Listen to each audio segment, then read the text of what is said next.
어서오세요. 반갑습니다.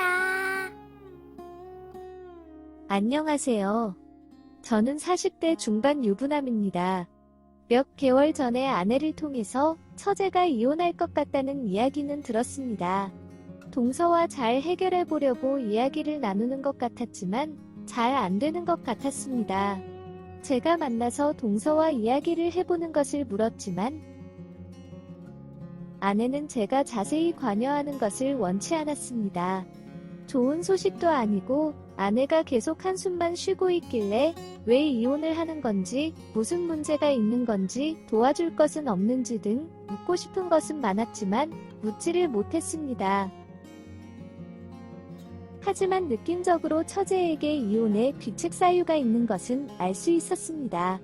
게다가 제가 아는 동서는 특별한 이유 없이 절대 처제와 이혼을 하겠다고 할 사람이 아니었습니다. 몇 년 전 장인 장모님은 실버타운 아파트에 들어가셨고 처제가 이혼을 하게 되면 딱히 갈 곳이 없으니 저희 집으로 올 수도 있다는 부분까지 어느 정도 마음의 준비를 하고 있었습니다. 그렇게 처음 이혼 관련 소식을 듣고 난 이후로는 아내는 매일 한숨의 연속이었고 얼마 지나지 않아 처제는 두 아이를 데리고 저희 집으로 왔습니다. 퇴근하고 집에 들어가니 미안함이 가득한 얼굴로 처제는 저를 맞이하였고 괜찮다면서 있고 싶을 때까지 편하게 지내라고 하였습니다. 저희 부부도 아들이 하나 있지만 기숙학교를 다니고 있어서 남은 방도 있기에 처제와 조카들이 같이 사는데 문제될 것은 없었습니다. 그날 저녁 식사를 이후에도 집안 분위기가 초상집처럼 다 죽어가길래 제가 가볍게 술자리를 하자고 하였습니다. 아내는 머리 아프다며 침대에 누워있겠다며 방에 들어갔고 처제도 방에 들어간다고 하길래 억지로 두 여자를 자리에 앉히고 술을 가져왔습니다. 아무리 이야기를 꺼내도 대답들이 없으니 결국 조용히 맥주잔만 비우고 있었습니다. 한참 동안 정막이 흐르다가 처제가 먼저 아내에게 제가 이혼 사유를 알고 있는 물었고 아내는 10년 넘게 같이 산 남편에게도 부끄러워서 말 못했다면서 화를 내며 방으로 들어갔습니다.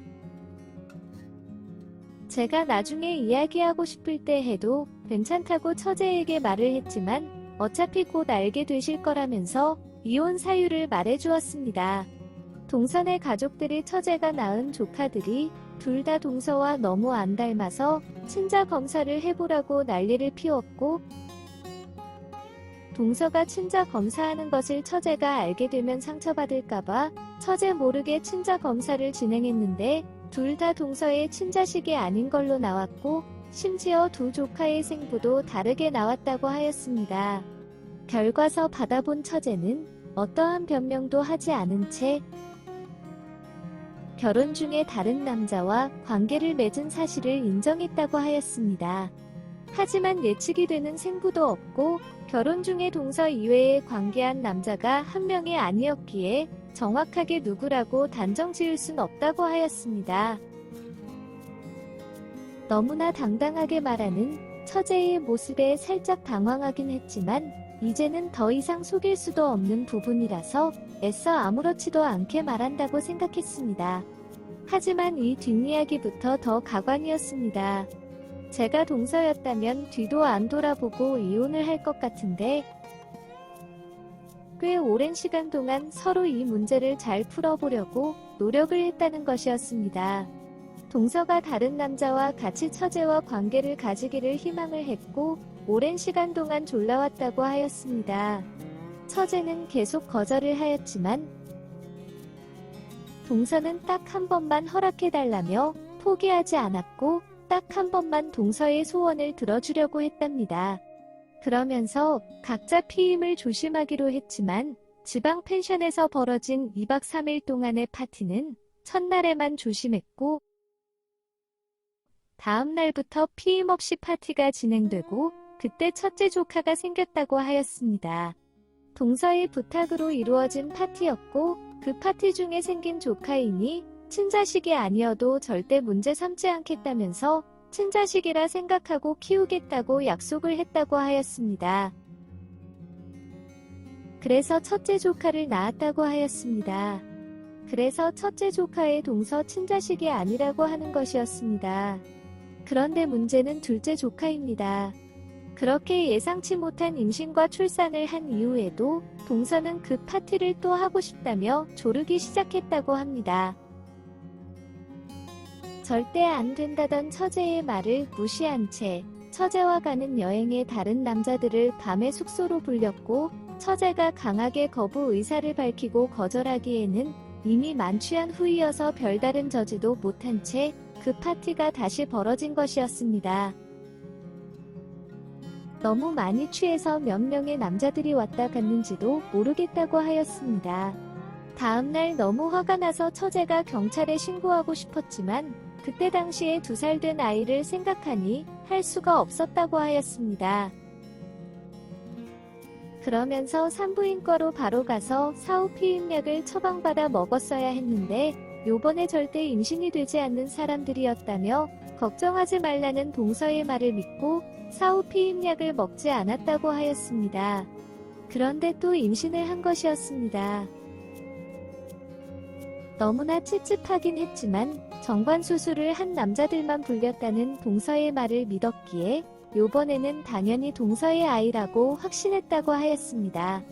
그런데 그 둘째 조카도 동서의 친자식이 아닌 것이었습니다. 동서는 정관수술 관련 병원 확인증까지 다 확인한 남자들만 파티에 초대했다면서 그날 임신이 가능한 남자는 동서뿐이었다는 것이었습니다. 그래서 처제가 바람을 피웠다고 주장하는 것이고, 처제는 절대 그 일 이후에는 다른 남자와 관계를 가진 적이 없다면서 그날 사고가 터진 게 맞는다는 것이었습니다. 진실은 그 부부만이 알겠지만 결국 의견을 좁히지 못하고 이혼을 하게 된 것이었습니다. 아내는 그런 상황이면 둘 다 낳지는 말았어야지. 낳은 처제가 한심하다면서 답답하고 화가 난 것이었습니다. 현재 요양원에 계시는 장인 장모님은 아직 처제가 이혼한 사실을 모르고 있는 중이며 처제는 억울하다며 무기력해져 있습니다. 그러다 보니 아내가 2 조카들을 챙기고 있는 실정이고, 동서는 첫째 조카에 한해서만 양육비를 주겠다고 하였는데 잘 받고 있지는 모르겠습니다. 혹시나 하는 마음에 동서를 만나서 이야기를 해보았지만 동서는 처제가 바람을 피웠다고 확신하고 있었고, 나름의 심증뿐인 증거들을 이야기하면서 말을 하는데, 만에 하나의 경우로 파티 온 남자들 중에 거짓말을 하였거나 수술한 것이 풀려서 임신이 되었을 수도 있지 않겠냐는 제 말에 너무나 낮은 확률이라며 전혀 고려하지 않는다고 하였습니다. 그러면서 저희 집에서 처제와 조카들이 지내는 것을 알고 있다면서 불편을 드려서 죄송하다고 하였습니다. 그래도 마음 한편으로는 이렇게 된 것이 본인의 잘못도 있다고 생각하는 것 같았습니다. 그래서 모든 잘못과 결과를 떠나서 다 무시하고 같이 잘 해보려고 노력도 해보았는데 그게 쉽지 않았고 당장이라도 미쳐버릴 것만 같아서 이혼을 했다고 하였습니다. 하지만 지금도 노력 중이라고 하는데 제가 보기에는 다시 재결합을 하기엔 어려울 것 같습니다. 이 문제를 어떻게 하면 좋을까요? 오늘의 사연은 여기까지입니다. 구독과 좋아요, 알림 설정 부탁드립니다. 긴 글을 읽어주셔서 감사합니다. 구독과 좋아요 꾹꾹 눌러주세요. 꾹꾹. 알림 설정도 꾹꾹 눌러주세요.